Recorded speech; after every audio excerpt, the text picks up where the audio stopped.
जोहार हजारीबाग। मैं फैज अनवर, आप देख रहे हैं जोहार हजारीबाग। मेरे साथ अभी हजारीबाग के गोल्ड हैं विद्याधर। 2 बार जीआरएफ निकाला, नेट जीआरएफ। बीएचयू एंट्रेंस में रैंक 1 निकाला। जेएनयू का एग्जाम भी क्लियर किया। ग्रेजुएशन में गोल्ड मेडलिस्ट भी रहे। और सबसे बड़ी बात है, खटाल में काम कर रहे हैं। खटाल में काम करते हैं, दूध दूहते हैं, गोबर भी साफ करते हैं और घर घर दूध पहुंचाने का काम करते हैं। और साथ में इतने सारे एग्जाम क्वालिफाई किया। नेट जीआरएफ निकालने के लिए लोग सालों परेशान हो जाते हैं लेकिन नहीं निकलता है। हजारीबाग का पहला लड़का है जो संस्कृत और ज्योतिषी में नेट जीआरएफ निकाला है। जिसने, मैंने 2012 में जीआरएफ निकाला था तो उस टाइम स्कॉलरशिप मिलता था 18,000 रुपया। इसने अभी निकाला है तो अभी शायद 28,000 रुपया हो गया है नेट जीआरएफ का। लेकिन विडंबना देखिए, इसके पास पैसे नहीं है तो बीएचयू में रैंक 1 निकाल के भी बीएचयू एंट्रेंस के लिए पढ़ाई के लिए नहीं जा पाया। जेएनयू का एंट्रेंस निकाला, पैसे नहीं थे दिल्ली जाने के लिए तो वहां भी एडमिशन नहीं ले पाया। अब यहां हजारीबाग में रहकर बीएड कर रहा है। इतने बड़े बड़े एग्जाम निकाल कर सेंट्रल यूनिवर्सिटी में रैंक 1 लाकर हजारीबाग में गाय के खटाल में दूध दूहने का काम कर रहा है, दूध पहुंचाने का काम कर रहा है। कहाँ चला गया है इतना बड़ा, जो इतना डेवलप्ड माइंड है विद्याधर का, कहाँ चला गया है? हम लोग जब मिले तो शॉक हो गए ये जान के। इतना सारा एग्जाम निकालने के बाद, जीआरएफ निकालने के बाद, आज पैसे के अभाव की वजह से बीएड कर रहे हो। क्या यार, कैसे चलेगा? तुम बीएचयू रैंक 1 निकालने के बाद भी यार। बीएचयू रैंक 1 आया था लेकिन उस वक्त जैसे बीएचयू में पता किया ना तो रहने के लिए वगैरह पूरा 4,000 रुपये खर्च आ रहा था। 4,000? हाँ, मतलब महीना 4 लाख था क्या? नहीं, तो फिर तो महीना में 4,000 था तो हम लोगों के लिए वो एक अधिकतम ही राशि है। क्यों, फिर मतलब क्या करते हैं तुम्हारे पेरेंट्स? क्या करते हैं? पिताजी जो है गोड्डा में ऐसे मजदूर का काम करते हैं, लेबर है? हाँ। तो अच्छा। अपना तो खेत वगैरह कुछ नहीं है ना, ऐसे ही कमाते हैं। तो अभी पिताजी भी नहीं कमाते हैं, जो बड़े भैया है वो कमा करके घर चलाते हैं ना। तो 4,000 महीना तुम्हारे लिए जुटा पाए? रैंक 1 आया था, भेज नहीं पाए बीएचयू? वो तो बीए के बाद, मैंने इंटर के बाद ही मुझे भी गुजरात भेजना चाह रहे थे। अच्छा, तो कि क्यों नहीं गए? मतलब कमाने के लिए अच्छा, ना। कमाने के लिए, पढ़ाई के लिए नहीं? नहीं, तो लेकिन तुमको पढ़ना था? हाँ, हमको पढ़ना था तो हम सोचे काम करके पढ़ लेंगे, लेकिन पढ़ेंगे जरूर, है ना। तो उसके बाद फिर जो मेरी आचार्य थी वहाँ, जिससे संस्कृत पढ़ा हूँ गोड्डा जिला में, तो वो भी पहले वो बहुत मदद की है ना, शुरू से ही बहुत सपोर्टिव रही है। और जो वहाँ पीजीटी हिस्ट्री के टीचर है प्रवीण सर, वो भी बहुत सपोर्टिव रहे हैं। तो वही बोले कि चलो तुम काम भी करना और उसके साथ साथ तुम पढ़ाई भी कर सकते हो। तो यही हजारीबाग फिर आ गए काम करने के लिए, है तो ना? सोचा कि काम करते करते पढ़ाई हो जाएगी। तो यहाँ कितना पैसा मिलता है? पैसा नहीं मिलता है, केवल पढ़ाई है ना। पैसा नहीं मिलता है, पढ़ाई का खर्चा मिल जाता है? हाँ, केवल खाने होने का, खाने वगैरह का सारा खर्चा मिल जाएगा, सब मिल रहने का। जाएगा। हाँ, केवल अलग से कोई पढ़ा, अलग से पैसा नहीं मिलता है। नहीं। लेकिन यार जेएनयू तुम निकालिए, इतना बड़ा एग्जाम पूरा दुनिया भरता, पूरा इंडिया भरता है, लेकिन बहुत कम लोग निकाल पाते, बहुत टफ होता है। जेएनयू में मतलब अच्छा रैंक भी आया था, 100 में से मेरा 96% सही हुए थे ना। 100 में से 96 सही कर दिए हाँ, थे, तो रैंक 10 के अंदर हो गए। हाँ, था मेरा रैंक, 9 रैंक था। देखिए, जेएनयू में 9 रैंक, बीएचयू में रैंक 1, और ये लड़का हजारीबाग से बीएड कर रहा है। अब बताइए क्या करें हम लोग? करे तो क्या करें, बोले तो बोले क्या, क्या बोले? क्या बोलेंगे अब? उस समय की पहले क्यों नहीं मिले भाई? हम लोग फंड करते हैं, उस समय कहीं ना कहीं से तुमको मदद करते, पहले क्यों नहीं मिले? पहले से पहचान नहीं थी ना। गजब कर दिए। लेकिन और क्या, मतलब कैसे इतना पढ़ाई कर लेते हो काम करते हुए भी? एक्चुअली में जैसे अब संघर्ष जितना ज्यादा रहता है तो उतना ही मतलब पढ़ाई में। हाँ ठीक है, आ जाएगा। हाँ, बीच में नेट चला गया था, कोई बात नहीं। हाँ, तो फिर बताओ क्या है? वो जैसे कि गांव में भी मैं गाय को पालन करता था। अच्छा। हाँ, गांव में भी गाय चराया करता था जब हाँ। इंटर की पढ़ाई करता था ना। उस समय से ही, मतलब इंटर के पहले से ही गाय वहाँ भी मैं चराता था। गाय वहाँ तो खुद से काटना पड़ता है, कुट्टी वगैरह सारा कुछ, है ना। हाँ। तो वहाँ से काम किया हुआ था, है ना। तो चूंकि सर बोले कि गाय का ही काम है तो यहाँ आ गया, क्योंकि पढ़ाई मेन, मेरा मुख्य उद्देश्य पढ़ाई था, पढ़ाई करना था। हाँ, इसलिए मैं आ गया, है ना। तो क्या नाम सर का बताया आप? प्रवीण सर, है ना। प्रवीण सर। हाँ, वो बोले कि यहाँ आ जाओ, मेरे खटाल में काम करो, तुमको हाँ। पढ़ाई के लिए हाँ, ये किया जाएगा। तो यहाँ आ गया। उसके बाद यहाँ भी जब संस्कृत पढ़ने लगा, संत कोलंबस में एडमिशन लिया बीए में, है ना।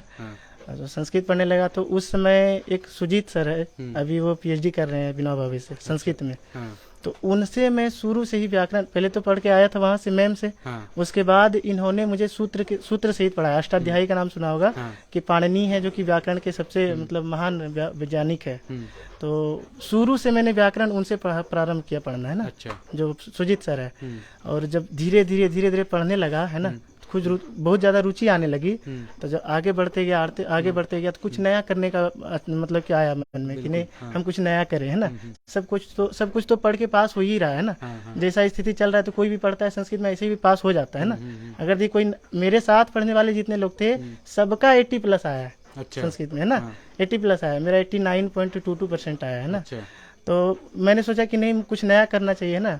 और सर भी सुजीत सर हमेशा बोलते रहते हैं ना कि नहीं क्रिएटिविटी आनी चाहिए अपने अंदर, है ना। ये तो कहेगी नेट और जेआरएफ निकालने के लिए तो पूरा डीप स्टडी होना चाहिए। मैंने जब पढ़ा था मुझे याद है कि दिन भर पॉकेट में कुछ ना कुछ नोट्स होता था और 24 घंटा दिमाग में वही चलता था। तभी ब्लूटूथ लगाया था उसमें सुनता ही रहता हूँ हमेशा। हाँ, आवाज उसमें रिकॉर्ड कर लेता हूँ। काम भी कर रहे हैं और सुन रहे हैं। काम करते वक्त फिर दूध पहुँचाते वक्त, है ना। जब मैं पहले अभी तो बहुत लाखे तक दूध पहुँचाने जाता था तो वहां तक मैं सुनता जाता था ना। जितना श्लोक है वो सारा श्लोक याद हो गया था, है ना। मतलब काम करते करते पढ़ाई करते भी और ऐसे मैं पढ़ाता भी था।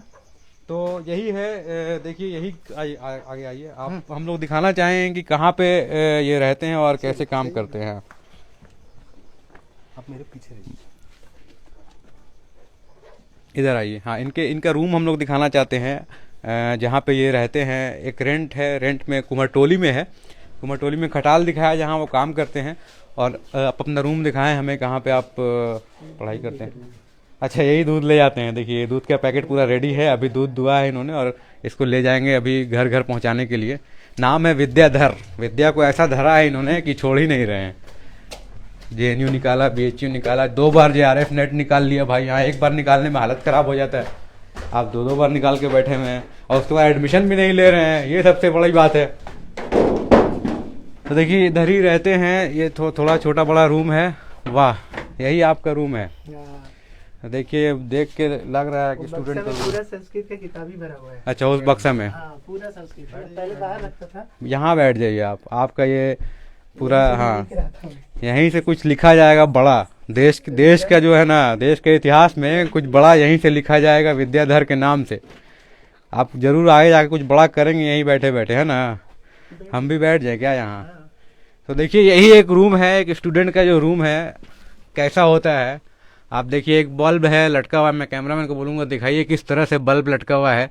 जहाँ शहर में चकाचौंध होता है, हर तरह की फैसिलिटीज़ होती है, एसी लगे होते हैं कमरे में, तब लोग पढ़ाई करते हैं, तब भी इस तरह के एग्जाम नहीं निकालते हैं। यहाँ देखिए एक रूम हीटर पुराना याद आ गया।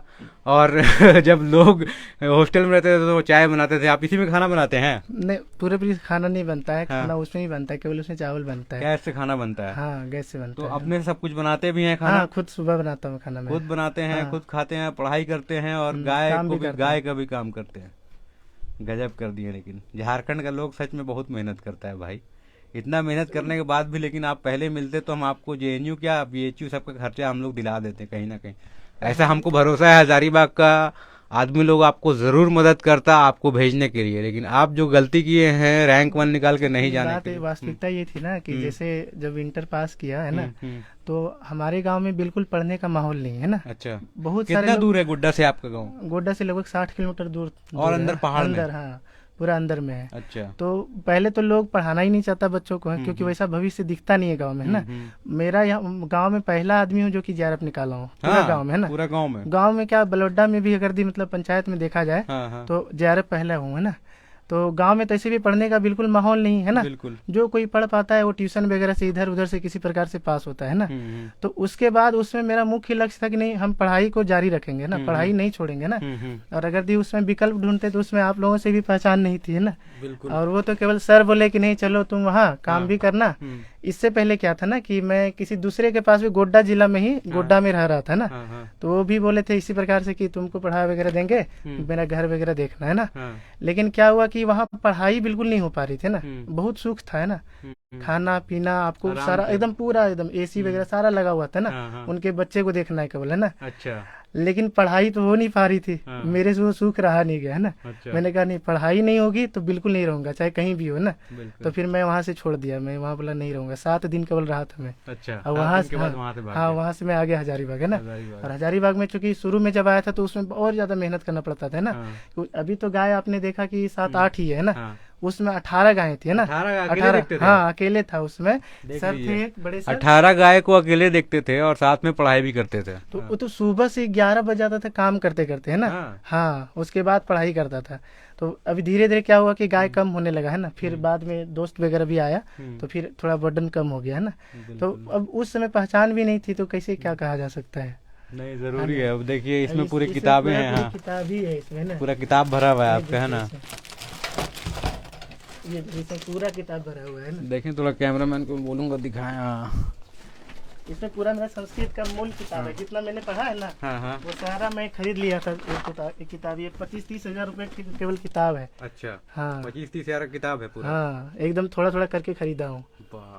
पूरा मूल पुस्तक है। तो यही बहुत देखिए। सारे लोग नेट जेआरएफ का तैयारी केवल गाइड से करते हैं। हाँ, मैंने हाँ। गाइड से आज तक नहीं किया तैयारी। तो पूरा किताब पूरा छान लिया? पूरा मूल किताब ही पढ़ा हूँ है ना। गाइड से तो ऐसे होता भी हाँ। नहीं है, जो निकालता है वो लोग हाँ। किताब से ही पढ़ता तो है। ये सारा मूल किताब से ही पढ़ाई किया हूँ है ना। तो देखिए, किताब बहुत इम्पोर्टेंट है आज के दौर में। बिना इंटरनेट के और बिना ऑनलाइन क्लास के देखिए किस तरह से सारी किताबें हैं। तो ये जो इनका बक्सा है ये सच में लाजवाब बक्सा है। और पहले बाहर में रखते थे, आप खराब हो ये तो जाता था। तिजोरी हो गया आपका, है ना। पहले ये बाहर में रहता था, मैं इसका हाँ। दिखाऊंगा फोटो भी। अच्छा। बहुत अच्छा पुस्तकालय लगता था है ना। अच्छा। परंतु जब बीएड करने लगा ना हाँ, हाँ। तो ये चूंकि खराब हो जाएगा ना, हाँ, हाँ। इसीलिए इसके लिए मैंने बक्सा खरीद लिया कि नहीं, किताब को सुरक्षित किताब रखना को है ना। सुरक्षित रखा आपने, हाँ है तो ना? इसीलिए सारा बक्सा में रख दिया हूँ। हाँ। जब कोई काम लगता है, जैसे कुछ पढ़ाना है तो निकाल के पढ़ा देता हूँ बिल्कुल, है ना। बिल्कुल। अभी पढ़ाता भी हूँ मैं बहुत सारे अच्छा, लोगों को। पढ़ाते भी हैं आप? हाँ मेरे भाई, अब संरक्षण तो में आगे 3 जाके आप प्रोफेसर बनिएगा ही। अब पीएचडी बनेंगे, डॉक्टर बनेंगे। तो इनका यही रूम है। अब रूम देख के ऐसा लगता है कि किताबों का ज़्यादा इम्पोर्टेंस दिया गया। और इनके रूम में सबसे अच्छा जो चीज़ लग रहा है वो यही बक्सा ही लग रहा है। देखने में सबसे नया लग रहा है और उसको अच्छे से प्रिजर्व किया गया है। तो यही देखिए महत्व है। और ये जो लगन है, इसी लगन की वजह से विद्याधर ने जेआरएफ निकाल लिया और 2 बार निकाल लिया। बीएचयू के एग्जाम में रैंक 1 लाना, पूरे इंडिया के लोग भरते हैं बीएचयू के एंट्रेंस एग्जाम में। हर लोग चाहता है कि सेंट्रल यूनिवर्सिटी में हो जाए, बहुत कम पैसा लगता है और वहाँ का वैल्यू जो है वो बहुत ज़बरदस्त होता है। रैंक 1 निकालने के बाद भी विद्याधर वहाँ जाके एडमिशन नहीं ले पाए। बहुत क्या बोले, शॉकिंग लगा मुझे जब पता चला कि जेआरएफ निकाले हुए हैं 2 बार, बीएचयू रैंक 1 निकाले हुए हैं और जेएनयू में एग्ज़ाम निकालना। लोग परेशान हो जाते हैं। 3-3 साल 4-4 साल लोग तैयारी करते हैं जेएनयू में एंट्रेंस देने के लिए। वहाँ का हॉस्टल फैसिलिटी बहुत सस्ता है। तो ये इन सब परिस्थितियों में अगर ऐसे ही लड़के जाते हैं तब जाके पढ़ के कुछ कर पाते हैं। लेकिन अब देखिए पैसे की वजह से ये जेएनयू नहीं जा पाए, बीएचयू नहीं जा पाए और अब नेट और जेआरएफ निकाला तो प्रोफेसर बनेंगे। आगे भी दिक्कत आएगी फिर आपको पैसे की। फिर आगे नहीं, अब तो मैंने सोचा है कि बीएड के बाद है ना, बीएड के बाद तो पीजी करूंगा है ना। तो पीजी के लिए एक बार फिर से एंट्रेंस दूंगा जेएनयू के लिए ना। हो जेएनयू जाएगा। हाँ अभी हो जाएगा तो हाँ। लेना है। अगर पैसा कमी होगा तो जरूर बोलिएगा। एकदम नाम बिल्कुल रखिएगा जोहार हजारीबाग हम लोग का चैनल। जितना ही पैसा का जरूरत लगेगा हम लोग देंगे। ये मत बोलिएगा कि ट्रेन का टिकट का पैसा नहीं है, जा नहीं पाए। नहीं समझ जाना गए? तो है ही है ना। जाना है चाहे कुछ भी हो। तो वो तो जाना ही है, हाँ। लेकिन बीएड के बाद ही जाऊंगा। बिल्कुल। और करना है, मैं भी मतलब ये सोच रहा हूँ कि पीजी के बाद पीएचडी में इनरोल होना है ना। मेरा जेआरएफ भी वैलिड हो जाएगा तब तक। हाँ, तब तो आपको हाँ, पैसा भी मिलेगा। हाँ, 30,000 या 28,000 ऐसा मिलता है। मिलता है अभी है ना। सुजीत हाँ। सर कर रहे हैं ना। हाँ, पैसा वो मिलेगा। बीबीयू से ही कर रहे हैं। 10 साल पहले लगभग 19,000 मिलता था। अभी धीरे धीरे हाँ, अमाउंट बढ़ा है। 28,000 हो गया। 28,000 तो इसीलिए एक बार जेआरएफ निकाल चुके हैं, पैसे की दिक्कत नहीं होगी। नहीं होगी। हाँ लेकिन फिर भी जेआरएफ निकलने में एडमिशन लेने के बाद मिलेगा। हाँ एकदम से ही बोलती है हाँ। कि इसे मतलब पैसे वगैरह जरूरत वगैरह पड़े तो बोलना है ना। बिल्कुल। लेकिन क्या है कि मतलब जैसे आपको अभी लगता तो नहीं कि बोले, अभी तो हाँ। दूसरे पर डिपेंडेंट हूँ ना। बिल्कुल। तो मुझे ऐसा लगता है कि नहीं, पहले अपना स्टेबल होना जरूरी है ना। और बीएड करने के बाद सोच रहा हूँ कि अभी कोई वैकेंसी वगैरह भी पूरे भारत में कहीं भी आएगी टीजीटी की तो मैं जरूर भरूंगा है ना। मतलब अगर वो टीचर हाँ, बन जाएंगे हाँ आप। एकदम 2-3 अगर दी वैकेंसी 2-3 सीट भी रहा ना हाँ। तो मैं जरूर भरूंगा लेकिन उसके लिए। बड़ा गोल के लिए देखिए, हम हाँ, बोले तो- आप तो आप जैसा नहीं, वो तो टैलेंट ठीक है हमको परम नहीं लक्ष्य- लगता है। परम लक्ष्य हाँ। तो वही है कि नहीं, हाँ। आगे जाना है ना। बड़ा गोल देखिए, हाँ। पीएचडी तक कीजिए क्योंकि आराम से आप कर सकते हैं। जब हाँ, सारी बिल्कुल। किताबें चाट चुके हैं हाँ, आप हाँ, तो फिर हाँ। आपके लिए बहुत आसान नहीं, बात कर है। सकते हैं ना। अभी मैं बहुत सारे लोगों को गाइड भी करता हूँ ना। बिल्कुल। जो व्यक्ति पीएचडी करता है उनको भी गाइड करता हूँ। बिल्कुल। पीजी कर लिया है हाँ। उनके बाद नेट जेआरएफ की तैयारी कर रहा है उनको हाँ। भी गाइड करता हूँ। सोच मैं लीजिए। पढ़ाता भी हूँ, बहुत सारे लोगों का टेस्ट भी लेता हूँ है ना। हाँ। तो अभी एक जो है सुजीत सर, उनका इंस्टीट्यूट अभी नया नया खुला है SIISR है ना। वहाँ पर वो नेट की क्लास चलाते हैं ना, नेट अच्छा, जेआरएफ के ना। हाँ। अब उन्हीं से मैं पढ़ा हूँ है ना। हम्म। तो अब वहाँ पर मैं को टीचर भी हूँ अभी है ना। अच्छा, तो वहाँ भी मैं टेस्ट लेता रहता हूँ है ना। चलिए बढ़िया है। हाँ तो जाइए आप डॉक्टर बनिए और गोड्डा के पहले मतलब अपने गांव के पहले डॉक्टर कहलाइएगा फिर। हाँ ये तो, है ना। हाँ ये सही बात है ना। जरूर जाइए आपको एकदम करूँगा, जरूर करूँगा। डॉक्टर का अब टैग लगना हाँ, चाहिए, है ना। बिल्कुल लेकिन सच में लाजवाब है। ना। तो ये बताइए बाकी लोग जो तैयारी कर रहे हम्म। हैं, जो इतना मेहनत करते हैं नेट और जेआरएफ के लिए, उनके लिए क्या राय देंगे? क्योंकि देखिए, बीएचयू जेएनयू एग्जाम में सिर्फ कोर्स से भी नहीं आता है, जनरल करंट अफेयर्स भी होता है, उससे कैसे अपडेट रहते हैं आप? उस समय जैसे जिस समय मैं पढ़ रहा था ना, तो मुझे पता था कि कंप्यूटर से सवाल ज़्यादा आएंगे जेएनयू में ना। बीएचयू में तो सारे संस्कृत के सवाल थे, लेकिन जेएनयू में कंप्यूटर से भी आएंगे। तो कंप्यूटर का मैं तैयारी लुसेंट वगैरह से किया था ना। लेकिन जब मैं एग्जाम देने के लिए गया ना, रांची सेंटर पड़ा था, तो देखा कि कंप्यूटर का एक भी सवाल नहीं आया। अच्छा, 100 का 100 संस्कृत सवाल ही आ गया। अच्छा, तो मैं और अच्छा कर गया उसमें बढ़िया ना। है, तो तब 100 आपके में, लिए आसान हो गया। हाँ तब तो और आसान हो गया कि हाँ। 96 मार्क्स में लाया उसमें ना। हाँ, अब बाद में पता चला कि नहीं, मतलब मेरा 9 रैंक है हाँ। और बीएचयू में पहला रैंक था है ना। तो आपके पास कुछ है, वो लेटर वेटर है क्या? एकदम है, बिल्कुल। देखिए लेटर देखते हैं तो और मजा आएगा। क्योंकि जब मैं अपना जेआरएफ का देखता हूँ लेटर, तो और मजा आता था, गजब मजा आता था। तो ये देखिए, इसमें मैंने सारा कुछ रखा है। ये मेरा हुआ जेआरएफ का अवार्ड लेटर और नेट का ये। अच्छा, देखिए ये नेट का और जेआरएफ अवार्ड लेटर। क्या बात है, ये अब बहुत चेंज हो गया। अब ये वाला पहले नहीं, अच्छा पहले पहले नेशनल यूजीसी लेता था। यूजीसी लेता था। एग्जाम हाँ रैंक हाँ ये हाँ, इसीलिए अब ये चेंज हो गया है। हम लोग के टाइम में यूजीसी नेट जेआरएफ था। ये देखिए, JRF award letter Vidyadhar Kumar, Asha Devi, Pankaj Ram, subject Sanskrit. तो ये जो जेआरएफ लेटर है, ये कोई छोटा मोटा लेटर नहीं है भाई। मैं एक साल विनोबा भावे से स्कॉलरशिप उठाया हूँ, 18,000 पर महीना मिलता था, अब 28,000 मिलता है। तो बहुत भारी लेटर है ये जो मेरे हाथ में है, जेआरएफ का लेटर है। इसको बोलते हैं जूनियर रिसर्च फेलोशिप। इसके बाद हाँ, इसके बाद सीनियर रिसर्च फेलोशिप होता है। तो ये बहुत महत्वपूर्ण लेटर है। और उसके बाद ये तो नेट का है। हाँ, और बीएचयू वाला भी कुछ है क्या? एकदम दिखा सकता हूं। दिखाइए रैंक 1 वाला जरा देखें भाई हम लोग।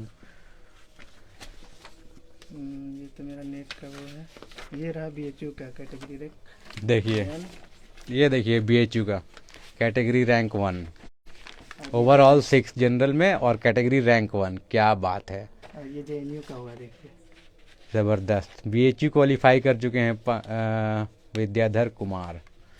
उसके बाद ये देखिए, ये जेएनयू का भाई, लिखा है ना कि dear Vidyadhar Kumar you are selected. Dear Vidyadhar Kumar you are selected for MA in Sanskrit. भाई यार, अरे एमए इन संस्कृत जेएनयू से आप क्या कर दिए। Selected rank 9। देखिए रैंक 9 लड़का जेएनयू में सिलेक्ट हो गया और जा नहीं पाया। गजब। ये मेरा बेस्ट ग्रेजुएट का लिस्ट था इस बार का। अच्छा अच्छा, ये देखिए बेस्ट ग्रेजुएट में इनका आया है कोलंबस में, BSc honours, BA honours, BA honours में विद्याधर कुमार। गोल्ड मेडल इनको मिला है। वाह, सीजीपीए 9.06, लाजवाब। बहुत कम होते हैं ऐसे छात्र जो इतनी कठिनाई से पढ़ाई करते हैं और इतना कुछ कर पाते हैं। इतना ज़्यादा एग्ज़ाम में रैंक 1 लाना, एंट्रेंस क्लियर करना, जेआरएफ 2-2 बार निकालना बहुत बड़ी बात होती है। और एक मिसाल कायम कर रहे हैं कि कैसे हर काम करते हुए, कठिन काम करते हुए भी पढ़ाई जारी रखा और निकाला। हाँ, इस बार का जो जेआरएफ है, जो हाँ, दिया था एग्जाम, हाँ, पूरे भारत में केवल 6 व्यक्ति को जेआरएफ मिल रहा है टोटल। हाँ, अच्छा, संस्कृत में जो ज्योतिष से दिया था, उसमें मेरा है 6 व्यक्ति में। बहुत बढ़िया। और इसके पहले जब दिया था तो उसमें रैंक वगैरह पता नहीं चला था, क्योंकि संस्कृत में ये जो ज्योतिष है उसमें बहुत कम छात्र रहते हैं ना, और उसी के अनुसार से कटअप निर्धारित होता है। जितने छात्र रहेंगे उतना और कम रहेगा। हाँ, तो इसीलिए पूरे भारत में 6 ही व्यक्ति को ओबीसी मिला। मेरा ओबीसी कैटेगरी है। अच्छा, हाँ, तो उनमें से मेरा चयन हुआ था। बहुत बढ़िया, बहुत बढ़िया।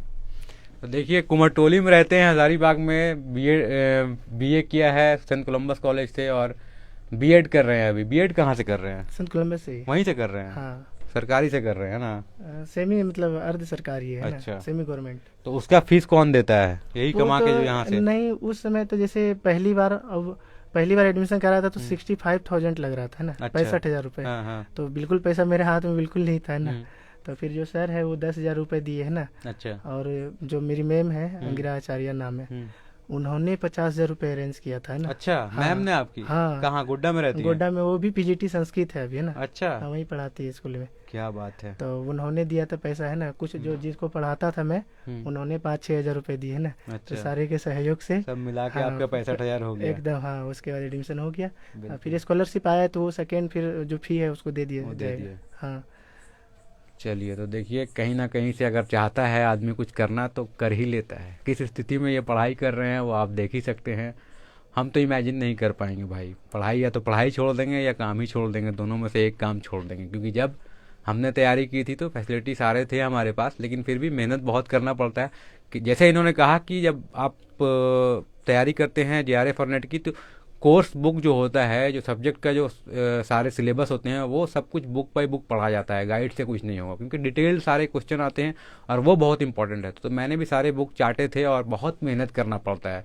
लेकिन मैं जब देख रही हूँ इनकी स्थिति कि ये गाय को भी देखते हैं, दूध भी दूते हैं, सब कुछ करते हैं, उसके बाद फिर ये पढ़ाई करते हैं, तो फिर कठिन था थोड़ा। क्योंकि मैं सिर्फ पढ़ाई करता था उस टाइम में, नौकरी भी नहीं करता था, नौकरी छोड़ कर आया था, डेडिकेशन के साथ 6 महीना लगाया था, उसके बाद ही निकला था। तो ये साथ में कर रहे हैं, सबसे बड़ी बात वो है। और पैसे का भी अभाव है, और उन सब चीज़ों के साथ 2 बार निकालना जेआरएफ एक बहुत बड़ी बात है। आप गजब काम कर रहे हैं, आगे जाकर कुछ ना कुछ तो कीजिए। एकदम, हाँ, करना है ना? ही है ना। याद रखिएगा, है ना। एकदम बिल्कुल याद रखूंगा। और पैसा का जरूरत पड़ेगा तो एकदम कतराइएगा नहीं, आपको कहीं ना कहीं से हम लोग अरेंज करके दे देंगे, इतना तो है। आगे जो बिल्कुल पढ़ना चाहता है उसके लिए कोई रोक नहीं है, अगर वो चाहे तो। आप लोगों के हाँ, साहस से ही मैं अब आगे बढ़ा हूँ, है ना। बिल्कुल बिल्कुल। अब प्रारंभ से ही ना समर्थन मिलता रहा है लोगों का, है ना। हम्म, बहुत सारे लोग सपोर्ट किए हैं ना। जैसे कि अब जो सुजीत सर है, हाँ, वो उनसे मैं प्रारंभ से संस्कृत पढ़ा, है ना। हम्म, मेरे साथ जितने लोग थे वो लोग मतलब भटक गए इधर उधर। हम्म, पास तो किसी प्रकार से व्यक्ति हो ही जाता है, बिल्कुल। लेकिन अच्छा क्या करना, अच्छा क्रिएटिविटी। करना। मैंने अभी जीवन सत्कम पुस्तक लिखा है ना। आपने खुद अभी भी? हाँ, देखो क्या मैं बात दिखा है, रहा ये किताब भी लिख चुके हैं। हूँ। उनकी व्याख्या मैंने अभी नहीं करवाया है, अच्छा, लेकिन मैं जीवन सत्कम पुस्तक लिखा हूँ। उनका प्रति मेरे पास होगा।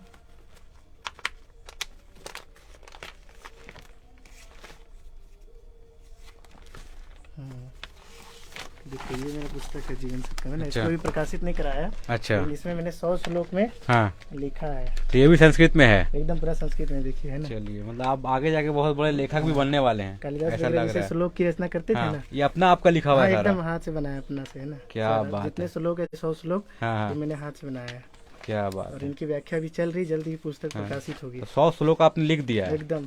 मैं ना हर विषय को ना थोड़ा हाँ, प्रैक्टिकली देखता हूँ, है ना। हाँ, क्रिएटिविटी लाने का प्रयास करता हूँ। हाँ, हाँ, कि जैसे कि अब इसमें मैं प्रयास कर रहा था कि अभी इसको और इससे अभी और ज्यादा लक्ष्य है ऊपर, हाँ, कि नहीं एक महाकाव्य की रचना करूँ, है ना। हाँ, हाँ, ये तो एक मुक्तक काव्य है जिसमें 100 हाँ, श्लोक है ना। हाँ, हाँ, जैसे भर्तृहरि वगैरह लिखते थे पहले, है ना। हाँ। तो उसी में लगा हुआ हूँ, है ना। चलिए, बहुत बढ़िया, बहुत बढ़िया। तो आज हम लोग आए थे कुंवर टोली एक ऐसे ब्रेन से मिलने के लिए जो लाजवाब है, बहुत, ये मतलब पुस्तक पढ़ाई में तो। हाँ, 25 दिन में केवल लिखा है मैंने ये पुस्तक। हाँ, हाँ। क्या बात है। देख रहे हैं विनोद, 25 दिन में पुस्तक लिख दे रहे हैं लोग, और इतना उतना निकाल के। ऐसा मिला था पहले हम लोगों को इंटरव्यू? मेरे लाइफ में तो मिला है? मेरे लाइफ में तो मैं अपने लाइफ में मतलब स्कूल से लेकर आज तक नहीं देखे? ऐसे ऐसे देख संघर्ष के दिया हाँ, हुआ है। और ऐसे शक्ति हाँ, और ऐसे मतलब क्या हाँ, बोला जो उसको मतलब कि कॉन्फिडेंट वाले हाँ, जो अपना जिंदगी में हारे नहीं, जो पकड़ के रखे, हाँ, मैंने तो पहली बार देखा। और पहली मैं- बार देखा। और बहुत सीखने को मिल रहा है इनसे। सच में देखिए, बहुत सारे लोग ऐसे बात बोलते हैं। हाँ, सच में अगर ऐसा है तो सच में बड़े हमने, बड़े जो मतलब टीचर मुझे मिला वगैरह नहीं भी ना, बोलते मैं हैं इतना ढूंढता रहता हूँ। मिला बहुत लोग, एक बार जेआरएफ निकालने वाला टॉपर भी मिला, लेकिन ऐसा कोई नहीं मिला जैसा आप डाइवर्स निकाला है एक आपने। हमको याद आ रहा है कि हाँ, कोई विद्यासागर भी जी थे, हाँ, हाँ, हाँ, है ना। हाँ, हमको लग रहा है कि देश का एक दूसरा विद्यासागर। हाँ, कहीं ऐसा ना हो जाए भाई। नहीं, मतलब कुछ अच्छा ऐसा हमेशा ना कर- कुछ अच्छा करने का प्रयास करता हूँ हमेशा, है ना। अब जैसे कि अभी इतना में हम लोग अगर रुक जाएंगे, है ना, क्रिएटिविटी नहीं आएगी। हमारे देश में क्या हो रहा है कि धीरे धीरे जो शिक्षा है वो दूसरी ओर बढ़ रहा है ना। अब केवल पास करने के लिए लोग पढ़ते हैं ना। पहले के लोग इतने इतने महान महान ग्रंथ लिख करके चलेगा, अभी देखा आपने कितने ग्रंथ लिखे हैं। बिल्कुल। अब धीरे धीरे शिक्षा क्या हो जब बिगड़ती जा रही है ना, तो लोग जो है कि ज्यादातर क्रिएटिविटी पर नहीं नजर दे रहे हैं ना। तो मैं थोड़ा इस चीज को थोड़ी दूसरी दृष्टि से देखता हूँ ना। जब मैं पढ़ाई भी करता था ना, तो मैं केवल ये नहीं करता कि मुझे पास होना है ना। बिल्कुल। पास तो सब कोई हो ही जाता है ना, और सब कोई पढ़ ही रहा है ना। लेकिन मुझे लग रहा था कि नहीं, मैं कुछ अच्छा करूँ, है ना। और चूंकि संघर्ष भी मुझे ऐसा लग रहा है कि अगर ये संघर्ष नहीं रहता तो मैं नहीं कर पाता है। तो संघर्ष भी एक बहुत बड़ा योगदान दिया। जरूरी है लाइफ में। हाँ, अगर ये संघर्ष नहीं रहता तो हो सकता है कि ये जितने उपलब्धियां आप देख रहे हैं बिल्कुल नहीं हो पाता है ना। वो स्टेटमेंट बिल्कुल सही है, लाइफ इज ए स्ट्रगल, और आपको करते रहना है, हर स्टेज में स्ट्रगल करना है, हारना कभी नहीं है, एकदम नहीं। तभी आपको सक्सेस मिलेगा। यही है, आप ट्राई करते जाइए, ट्राई करते जाइए, ट्राई ही नहीं कीजिएगा तो ये पता ही नहीं चलेगा कि वो आपसे होगा कि नहीं। बहुत बहुत धन्यवाद मेरे सहयोगी तमीम फैजी के साथ। आज हम लोग आए थे विद्याधर के पास, जिसने विद्या को ऐसा धरा कि छोड़ ही नहीं रहे हैं और कभी नहीं छोड़ेंगे। उम्मीद है आगे जाके एकदम नहीं डॉक्टर छोड़ूंगा। बनेंगे। बिल्कुल। और ये सबसे बड़ी बात है कि गायों को देखते हैं, गायों की देखभाल करते हैं, दूध भी जाके पहुंचाते हैं, दूध दूहते हैं और साथ में पढ़ाई करते हैं। ये बहुत अच्छी बात है। बहुत बहुत धन्यवाद आपका। आपको भी बहुत बहुत धन्यवाद।